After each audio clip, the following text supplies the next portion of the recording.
And we have panel 4. I'd like to call my panelists up. We have one joining us virtually. Thank you. Just a quick introduction. My name is Clarke. I'm the Assistant Director of Operations at this great agency, Fairfax County ETSB. This is my first time with IJIS Summit. I want to say thank you to Maria and thank you to Ashwini and the whole greater IJIS Institute. I think a lot of times when we get together as thought leaders, we kind of minimize the magnitude of what we're doing. We don't realize that all it takes is one new idea to disrupt the agency. Okay. And all of these panels today, that was the common enemy for me. It's complacency. We can't do things the way that we've always done things just because that's the way we've done it. Right. So I'm glad that I'm with a panel of disruptors in the industry, and Jessica, you too online. Thanks for being here. I want you all to just introduce yourself. And Jason, I'll start with you. Well, good afternoon. My name is Jason Ginoza. I'm the principal of Veterans Tribute Career Technical Academy, Magnet High School in Las Vegas, and we house a 911 emergency telecommunications program. We opened in 2009, and we've been putting kids to work. So I'm happy to share. Stephen Winnecke, I'm the Executive Director of the Lake County Emergency Telephone System Board, ETSB in Illinois. We are a 911 authority. I actually have the privilege of being a 911 telecommunicator since the ripe old age of 18. Not quite that old, but I was a communication center supervisor before moving into the 911 authority space. So really, I'm looking at this, right, practitioners for that side of it. I'm actually looking at it more from that. What are those things that make the TC happen? What makes it retain, right? So I'm going to take a little different look than the professionals here that make the people stay. I'm Michele Surdam. I am the Director of the Department of Public Safety Communications in Prince William County, Virginia. I am in that old school group of people that Jeff Wellington was mentioning earlier. He really should have been thrown in the 5-year increments. I am at my 35th year at communications, all within the same environment in Prince William, and I really enjoyed this conversation. I feel that especially for those of us who have been in the industry for a long time, we need to, and at the age we're at, as he said, he thinks he's the oldest in the room. I don't know that that's necessarily true, but really trying to break past the barriers of thinking in terms of generational differences and age differences and technology differences, and really embracing the fact that we need to start thinking differently because we have a different workforce with us now than when I started. Absolutely. Thanks, Michele. Jessica, we'll turn it over to you. Hi, I am Jessica Loos. I began my career over a decade ago at the Lincoln Emergency Communications Center as a frontline telecommunicator, and incredibly humbled and grateful to be back at the Lincoln Emergency Communications Center as the 911 communications coordinator. Outside of our organizations, I remain active at the state level, serving on the System Service Advisory Committee, and I am also honored to be able to serve the North Central region for the board for International APCO as well. I'm excited for this conversation. I think that this conversation is really a great conclusion to the conversations that have been had today. When we take all of these other aspects and then we focus in on truly the front line, the people that make all of this happen day in and day out. So excited for the conversation and happy to be here. Thanks, Jessica. So Michele, since you're the tenured one here, you're talking about the changes in the workforce environment. And I think sometimes, especially for me, we just celebrated 56 years in 911, right? And you get this tunnel vision that we're not moving fast enough, things aren't changing, we're doing the same thing. But when you look at the history of where we started, the mission has been the same, but how we've completed that mission is totally different. So Michele, you kind of walk us through how the role of a telecommunicator has changed over the years and where you see it going. So on a dark and stormy evening. So, I mean, just looking at my career and where things started, you know, how we were handling calls. I came from a fire department that was doing 911 call receipt and transferring to the police department. And then we consolidated our centers, and, you know, technology has changed a lot since then. So I think that it's been quite revolutionary to see where things started, and where we've come to, and the workforce changing is not just the technology, it's the people that are now coming into the workforce. And while I said at the beginning, I don't want to focus on generational differences and age differences, but that's the reality. The things that people who are coming into the workforce now that are in their late teens, early 20s have a very different perspective on what it looks like to go and work somewhere. And what can we do in the space that we're in to allow them, because I want this to be a career for people. I don't want it to be like, well, I'm gonna go work there for 2 years and then you're bugging me and I don't want to be here anymore. I want the people that I work with to be there and feel like this is where I want to be for a long time. And I think that there's a lot of, and I'm probably completely rambling off on the specific question, but I just, in my head, I'm thinking, what can we do to get the people in and keep them, but also make sure that we're stacking the center with the number of people that we need. 24/7, 365, and this year 366, and not have them leaving because they're dissatisfied with work schedules or the work environment or the culture or anything like that. So there's just so much to this idea of what does it look like to come and work in a 911 center and the things around recruitment and retention. Absolutely.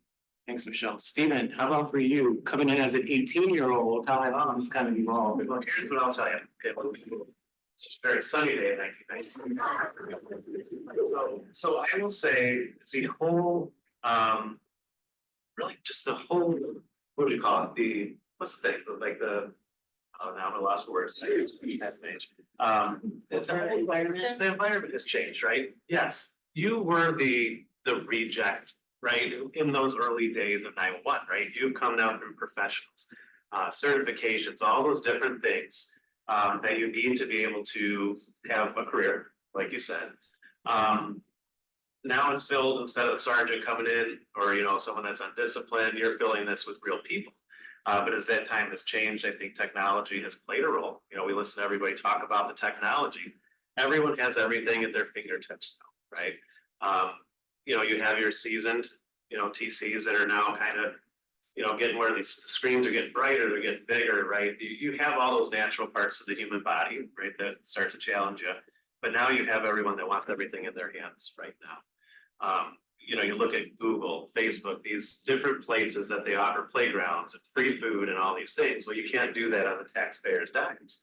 But what can you do inside these walls, right? You hear a lot about the mental health. I think there's phenomenal initiatives taking place. And we heard about them over this last week for that mental awareness. You have to get these TCs into a role where they feel they have support, at all levels. When people get used to having their hands held or everything handheld in their hands, you have to instill that upon them. WebMD hasn't solved that, by next week. They live by it, right? If you go on the line, they'll figure it out. So I won't go on too much about it, but I think we need to produce a product that they want to be with, right? They want to come into work. It makes it a good place. And maybe a little at-home work. I know they're talking about doing that here to get some of their positions, remote at home. But that has its challenges. Stephen, Jason, before we go to you, Stephen, you said something that Jason, I might have seen you react a little bit to. And Stephen, it was your truth, and it's a lot of our truths, is that in 911, we've been treated like the reject coming up in 911, right? We're often forgotten. We're the last person to the table. People purchase without our voice. We've heard that today, right?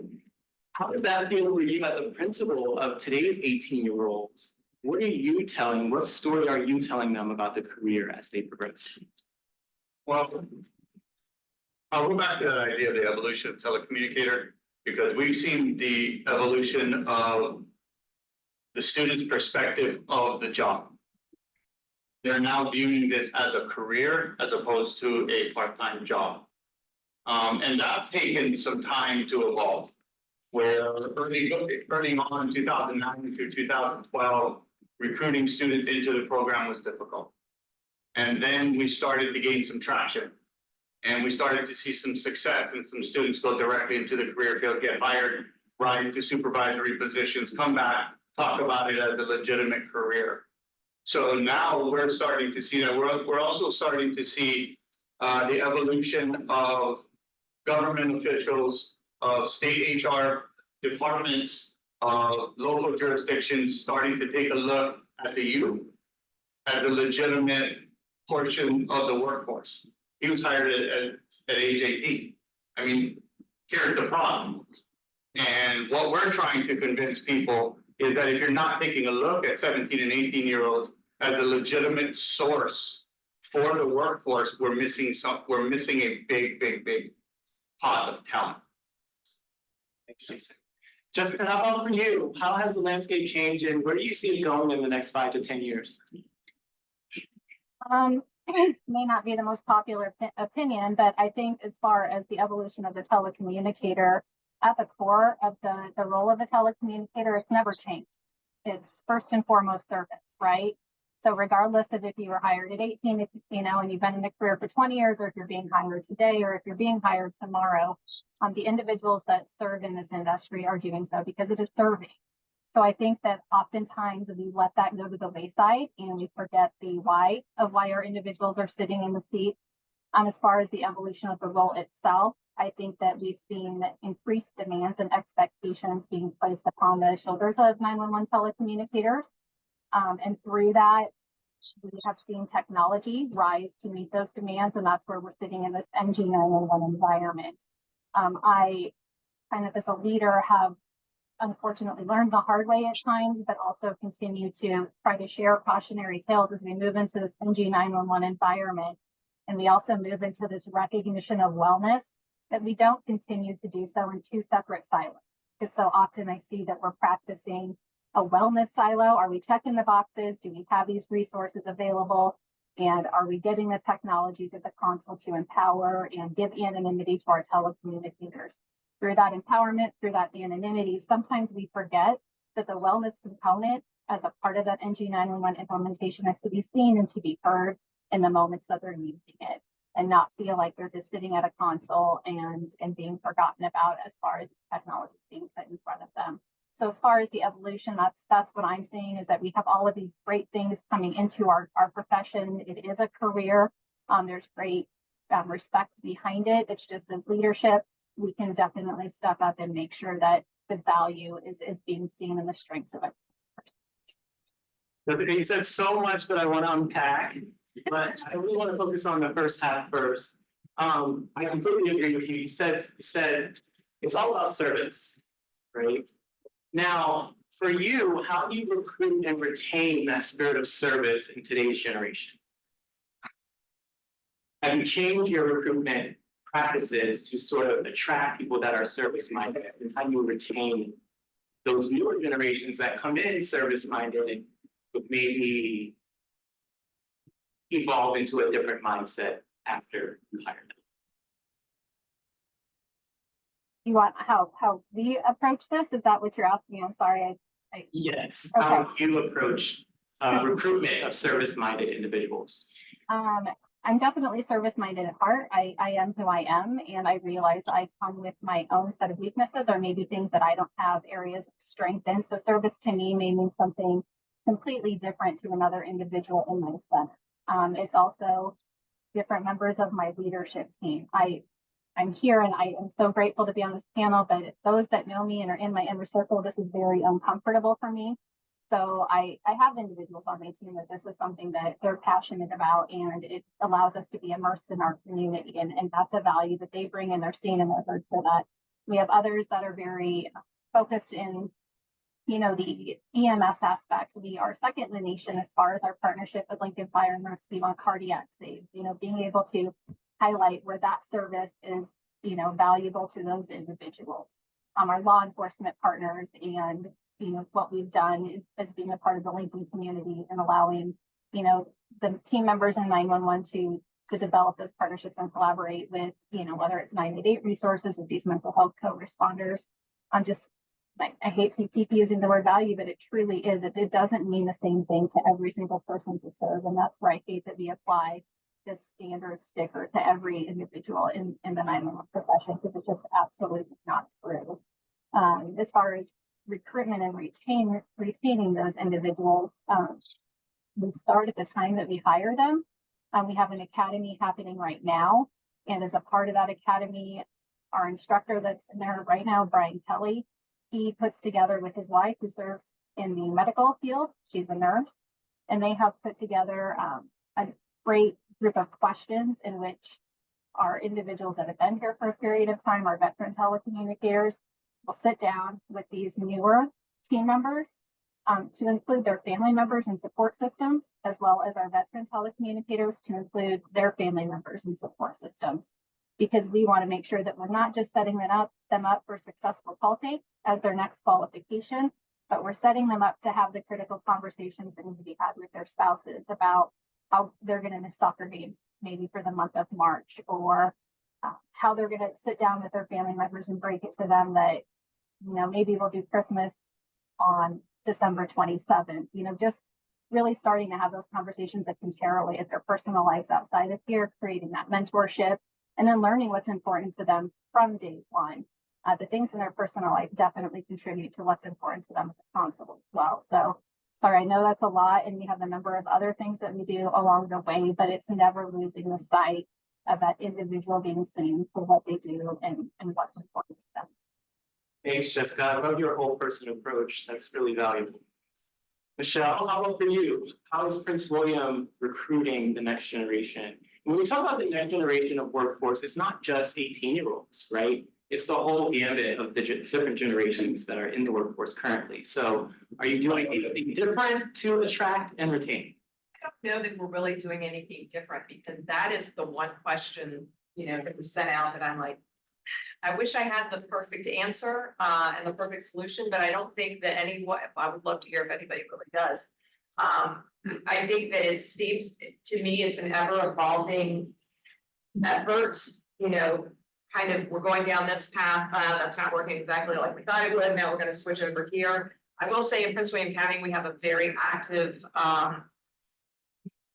court just went right out. Community outreach, which Deja is the head of. So it's going back to it's a group of passionate people that are going out to the community, the high school levels, and various job fairs, the Prince William County Greater Community Outreach Group. They do pop-up events, and so just trying to have our face, so to speak, out there and communicating with people and just letting them know that, not everybody can be a firefighter or a police officer, but they can still serve the community in a really valuable way by being the voice behind the scenes and under the headset, to offer that first touch of contact with public safety. And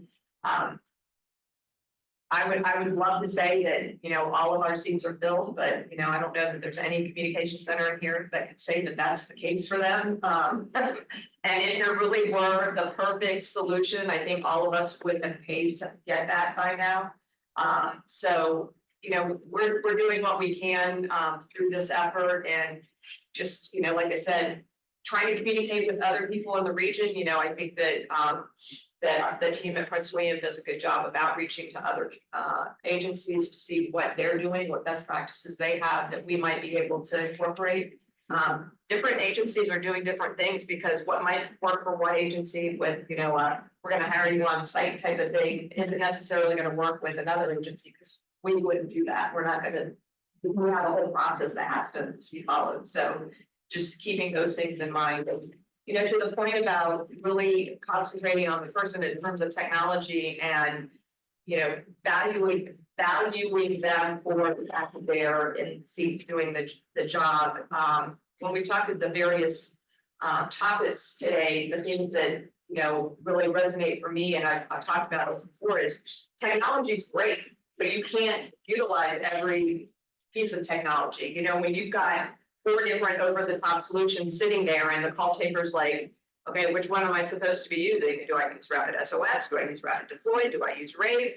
What is the first thing I'm looking at when they really are just needing to get a call into the system and sent over for dispatch? So I think those are the things that kind of contribute to the stress. Is having so many things to look at and figure out what's the best thing to utilize. And when the standards are, well, we need to have a call in this amount of time. Our focus is we want quality, not speed. But then that's still in the back of their head, well, I'm gonna get dinged on this in my QA if I don't get it in time. So those things also have to be considered with people who are going to stay there, that is the stress of this worth me being here for the service part of it. Absolutely. And I would like to put in a shameless plug for you all because your outreach efforts are being seen. I had a pre-hire that I sat with and she said, ever since that Prince William came to my high school, I've wanted to be a dispatcher now. And she was a police cadet, so. I know I'm not on the panel, but I'm not because I was showing this. So I really push to our team, push to our center. Really, yes, it is recruitment, but we really try and strive for 911 education. There is a huge deficit. People have no idea what we actually do and what we're looking for and why we ask so many questions. So when we go out to the community, we really just work on that and speak to 911 education. And to me, that's my selling point to getting people through the door. And I think it's working. So really trusting to our people and just to our smaller team that goes out to the community to speak on it, that really getting that eye opener. Oh my gosh, I had no idea that you guys do this or that. And it really, I think it's been working to an extent to get people through the door. Absolutely, thank you. Yes, Stephen, so how can we bolster recruitment and retention? So I'm gonna kind of go on the retention side just for a second. I think not only is there a culture change with the people that are coming in, there has to be a culture change, people that are training, right? That managerial staff, supervisors, you know, the eating your young is long path. You know, I'm able to go into a lot of the 911 centers and observe, right, as an outsider, and I watch and I listen, and I'm like, my goodness, I could, I would, but I won't, because I'm not gonna do it. There is so many things that go on in that room, so many old entrenched ways of doing things that you have your 10, 15, 20-year telecommunicators or more, you know, we'll say, congratulations. You know, that are just doing this on a daily basis. They're burned out. You know, you talk about, oh, well, these new people coming in, they have to conform to our standards, and while they do, I think that you do have to take, like Justin said, that holistic approach of they are a person, right? Get to know, you know, learn about their, not saying get personal, right? But you have to kind of, you're sitting with them for how long? Give them a chance, right? To be a person, to just share, and because just do this works just only so far. And there has been a large exodus, I think, from the 911 world when it comes to the TCs. And I give them last 5 years, you know, they go different jobs, and that's tough on all of your people that you need to count on. They're backfilling all those shifts. They're there, they're looking forward to retirement. You're 5 years in, it doesn't matter. So I would say, look at that culture. Look at how are they being treated when they come in the door. We know that the 911 world is full of alphas, and it is what it is. And those betas or whatever the other side of it is won't survive unless you prop them up a little bit. So Absolutely. yeah, thank you. Jason, I'm going to shift a little bit because your environment is a bit different, but feel free to speak about public safety as a whole as well, because you are part of the ecosystem. But for the students, how do you recruit your students and retain your students and keep them engaged in the 911 material when your school offers the whole gambit of public safety courses? So the first effort to recruit the quality of student that we want in that program, we had to focus on making ourselves relevant within the public safety community. If we are not providing value to you, why would you in turn take a look at our students as value? So we worked hard on that. Over the years, we've become the backup emergency communication center for city and county fire.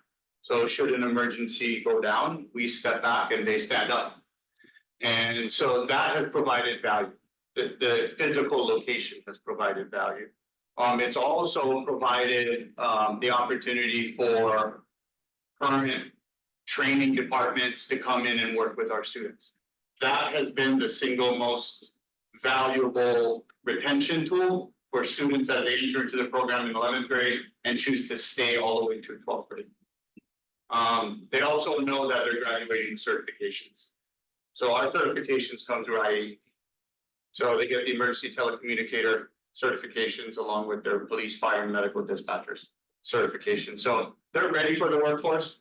The other part of retention for students in the program is they know that the students just the age above them, the grade or level or two above them are getting hired. So when they see students go obtain a paycheck, which for a lot of our students is life changing for the entire family. A lot of first generation to the United States students. So they're yeah, I mean, again, creating value of the career for our students and possibility and providing hope. That's the goal. Yeah, absolutely. Jason, I'll stick with you for a bit.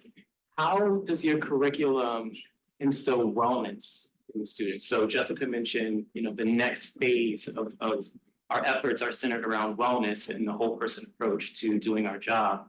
Do you teach them any coping skills, or what does that look like in the classroom?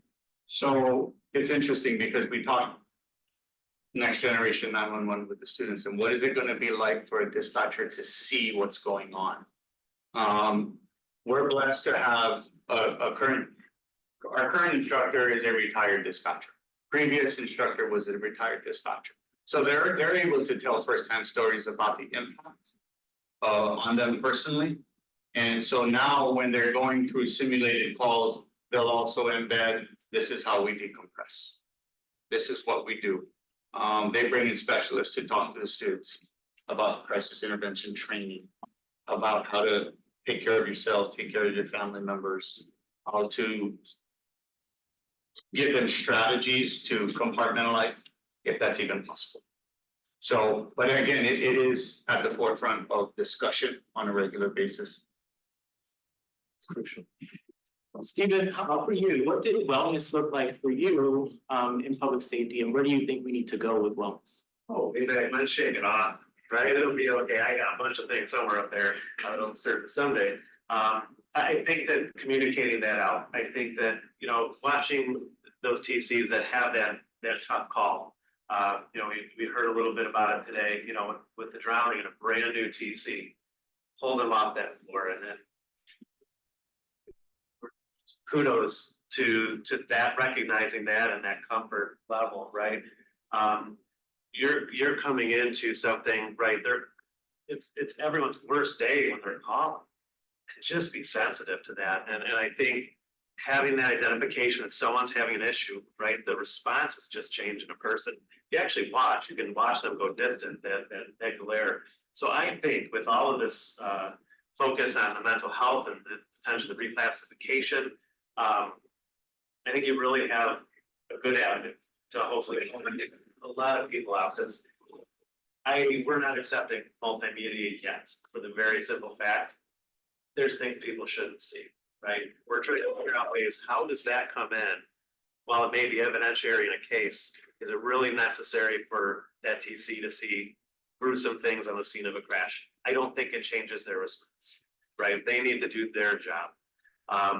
There's a lot of different, AI tools, talk about AI before, leverage that stuff, right? Can it tell you that there's, different things in a photo that you don't want them to see? I mean, just imagine hearing it, imagining it, never being able to disconnect from it because you're processing that all in your head, right? Your scene is their scene as they're describing it. And that's where I think the long-term effects of being a telecommunicator do play. So keep it the mental health, fight for it, and make sure you're pushing it on those people. Maybe that wasn't the answer to that question, but that's, I guess, what I took. Thank you. Michele, how do you see wellness programs enhancing our recruitment efforts?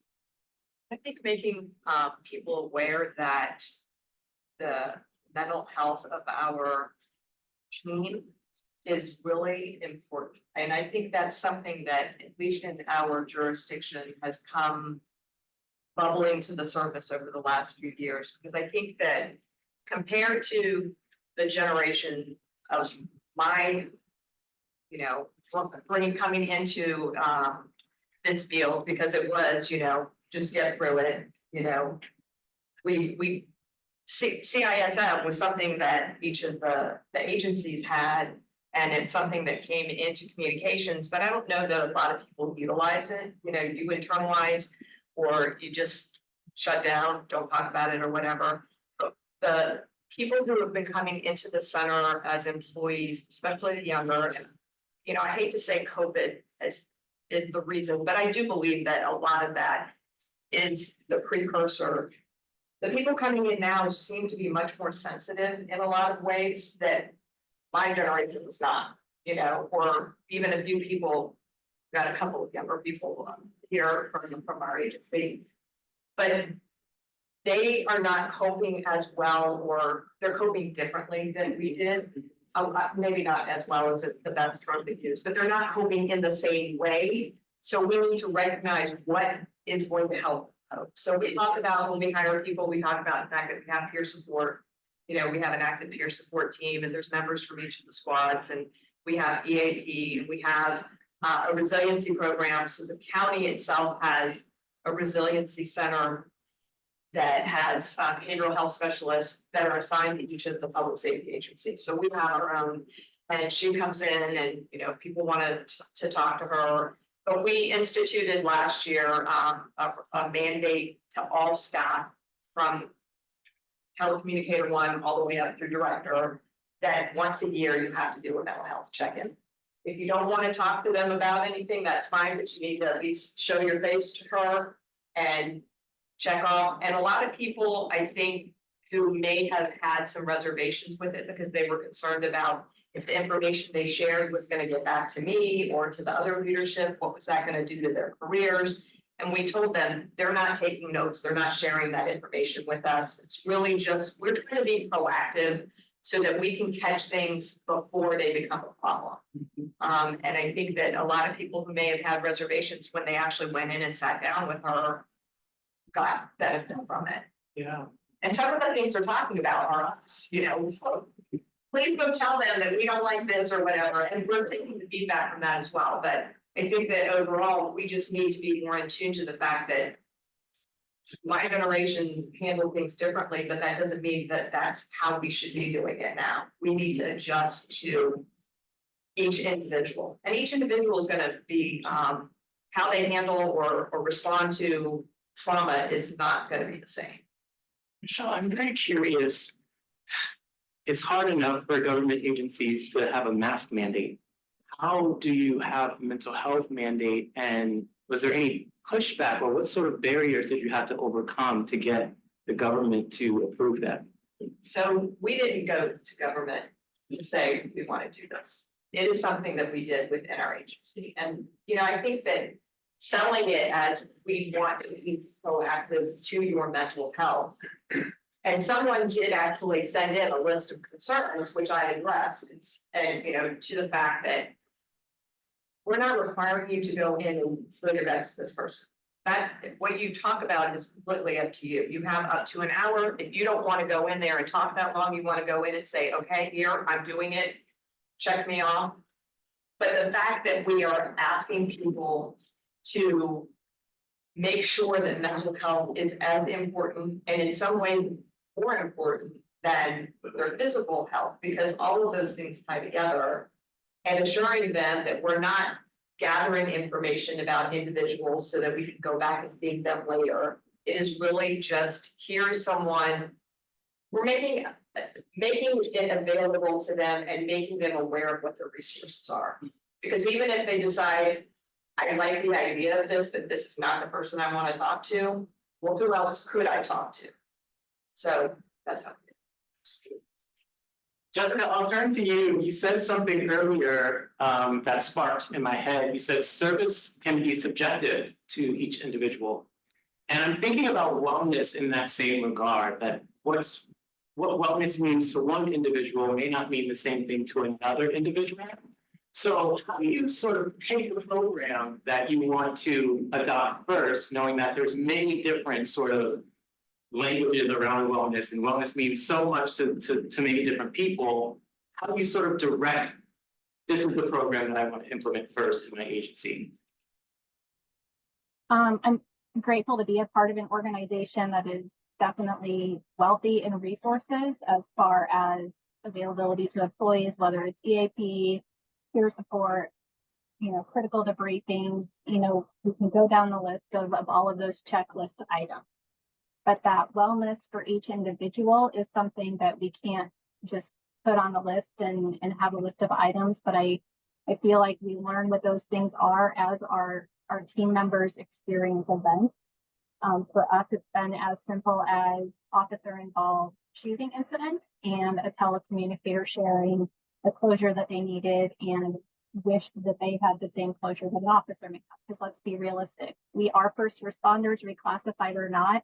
We are just as equal and critical in any event as a police officer, firefighter, or emergency medical responder. So we had somebody that was brave enough to come forward and say, if I would have had a visual of that event, I think that this would help me have some kind of safety closure and know that I took all the right actions and I want to have that conversation. So permitting those conversations to happen between our first responders, permitting uncomfortable conversations about the processes we have in place. This happened with our sergeants on the Lincoln Police Department, our supervisor team within our communication center yesterday, just about how we're approaching some of those pre-planned events and the communication needs there that make sure that we're able to really truly function as a team because we are a part of that team in those events. So wellness can boil down to that. Wellness could actually boil down to some of the operational things that are in place. Part of that is also, I think, our vendor partners. I'm going to throw it out there. We are in quite an awesome time in 911 because for so long, vendors have been reactive to the needs of 911. And now we're sitting in an era where they're responsive with 911. And we do utilize prepared technology in our center. We use it for translation services. I am so fortunate for that because our community members have an avenue they are so confident in communicating with 911 in for that. But also for our telecommunicators, if they feel that that is going to contribute to their wellness to have that visual of the event, because they're very creative and come up with so many worse things in their mind. And this actually contributes to their wellness. They have the opportunity to see it. If they're an individual where that would be detrimental to them, they have the opportunity to blur it out. Regardless, though, they're still able to put the information in the other responders' hand and make sure the community member does receive best service. So it's partnering with those vendors. And again, I truly believe we're in an era where they're responsive and they're serving alongside of us. They're no longer coming at us, they're sitting with us and they're bringing telecommunicators to the table and hearing us because this next gen environment just really brings so much, depth to not just what we do, but really to what we can do for our community. I love that, Jessica, because sometimes we take on wellness as operations. We have to come up with the programs. We have to do the work. We have to care for our people.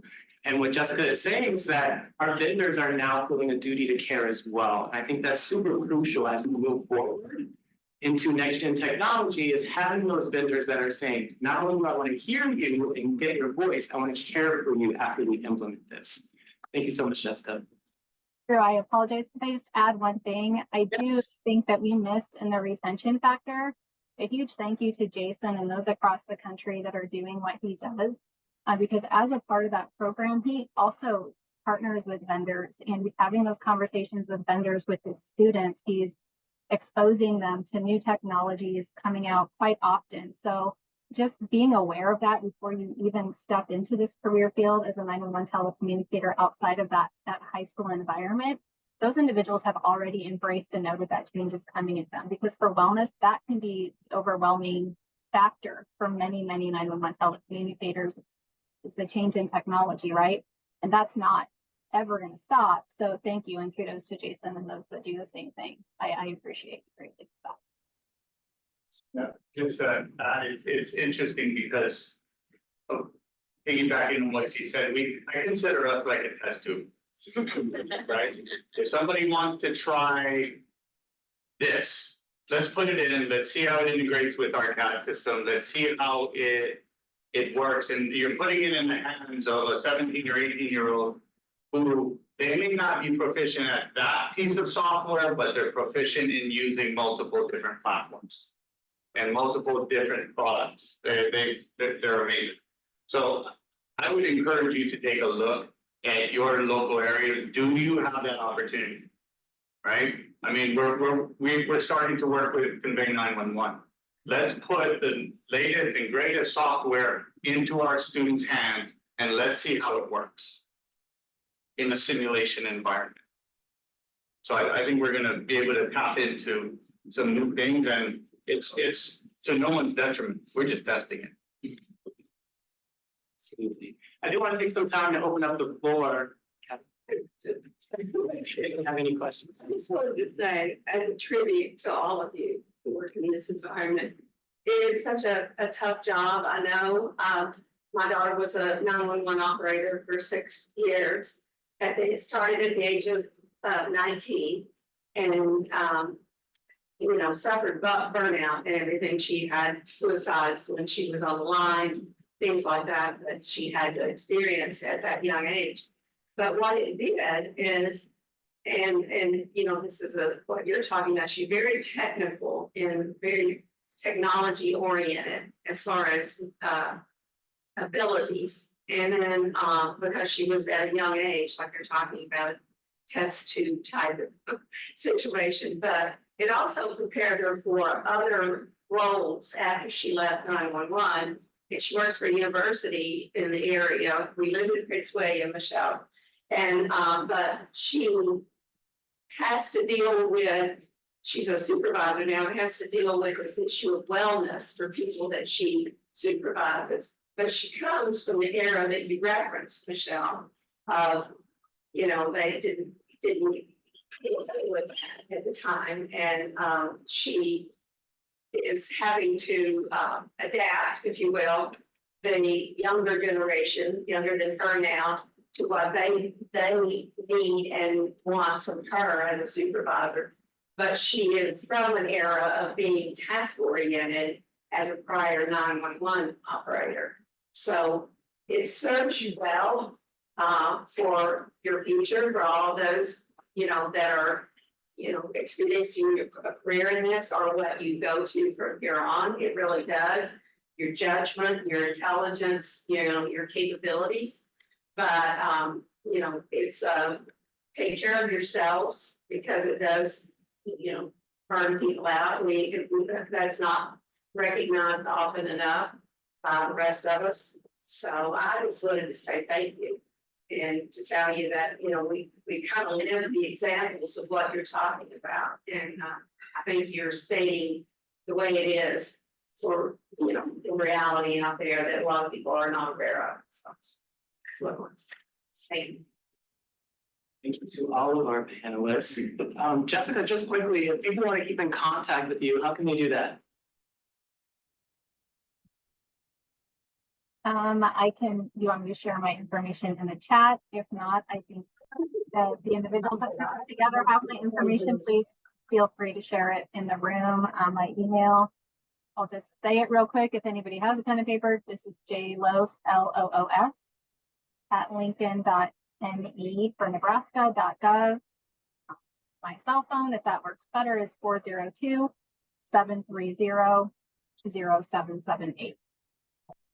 Thank you so much, Jessica. Thank And you. for the rest of the panelists, they're in the room. I encourage you to get their contact information, keep in touch with them, keep picking their brains. We're out of time, but I'm going to pass it over to Maria. Thank you very much.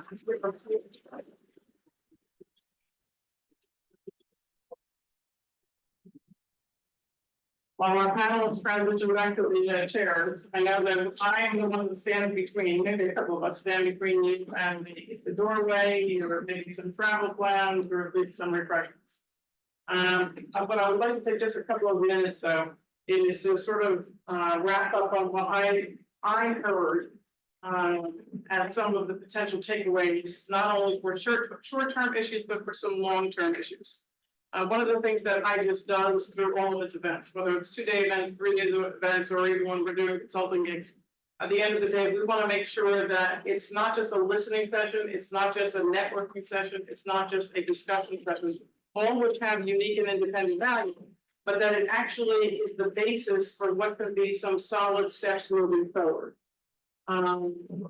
Before a couple of the attendees left, before Dorothy left specifically, we were chatting about maybe having what would be a survey that went out to you, soliciting what you saw as the top 3 or 6 different areas that you'd like to engage in with regard to next steps.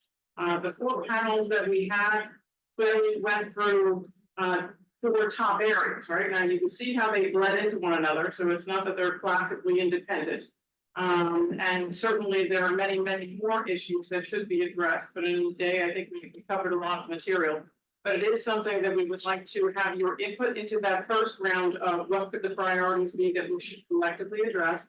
And then more, once we have a solid list, prioritize those and, you know, maybe break into some groups in the future. What I heard from my views is obviously education, and for those of us from the IJIS side of the house, we hear this over and over and over again. We need to educate our audiences, and frankly, our audiences keep changing, right? Whether you're working in a jurisdiction or you're working in the county or you're working on a regional or any of the state level approaches, at the end of the day, your audiences, whether they are policymakers, whether they are legislators, whether they are the directors, they are in their seat for X amount of days, weeks, months, years. And as you relay the value of the next steps, they may change at a critical time, right? So education is always critical, let alone the fact that the world is changing so quickly and so dynamically. And with technology on top of it, there are things that we have to keep on top of. So education and advocacy seem to be huge in the first panel.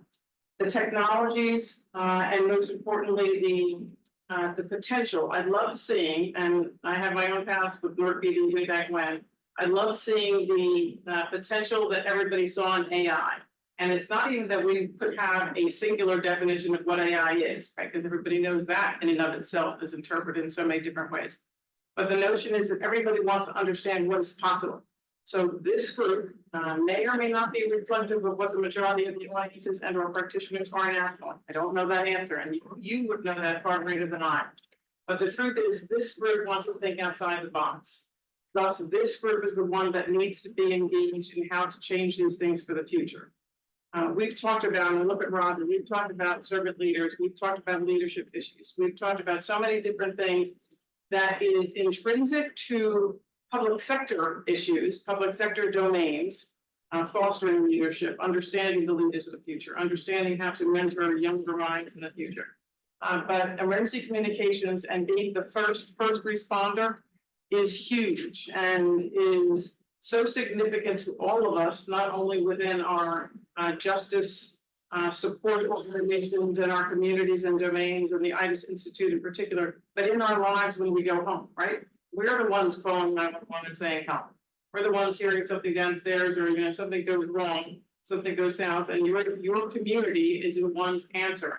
So we collectively need to do a better job on how to collaborate in advance of those issues. And I'm preaching to the choir here, but I'm just trying to figure out ways that IJIS could help you, or the IJIS community can help you. And then some of the last issues on the last panel was this whole workforce development issue too. And again, those, John, another sort of recurring conversation. The youth, the future leaders, how do we cultivate them? How do we draft them? How do we engage them? How do we get their input into the process? And you all gave some great examples on how you're doing it. I will tell you that we're still having these conversations on how could we do it in our either different domains or respective audiences or different levels, or even at the Fed level.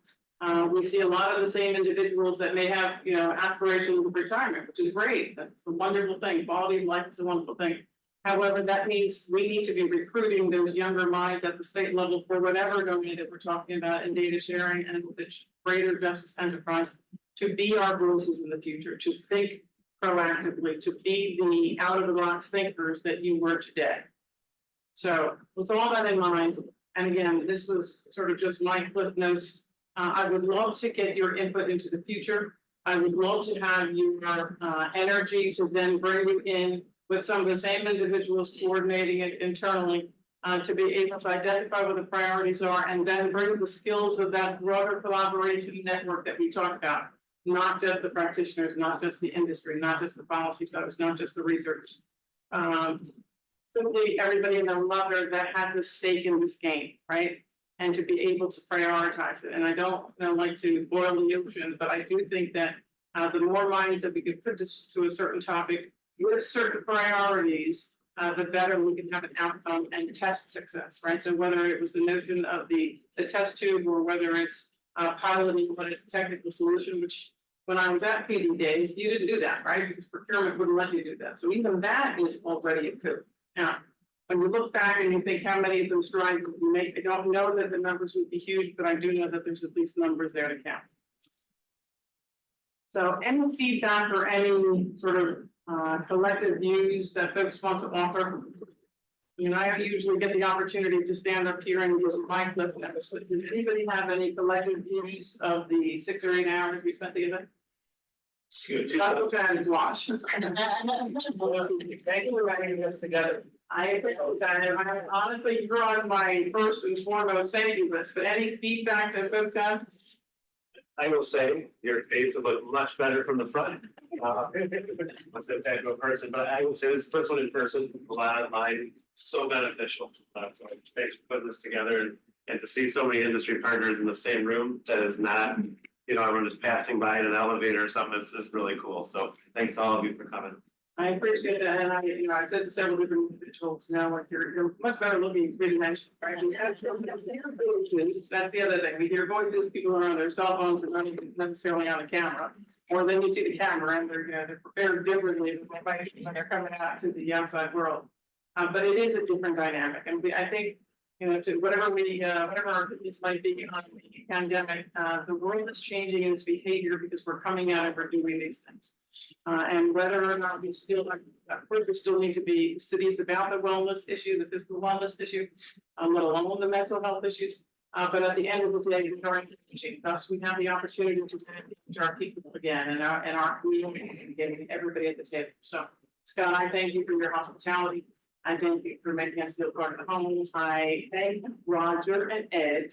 I'm going to read this smart response. Thank you. I think you might owe me a drink because you've got a lot of friends just in keeping your company. Thank you very much.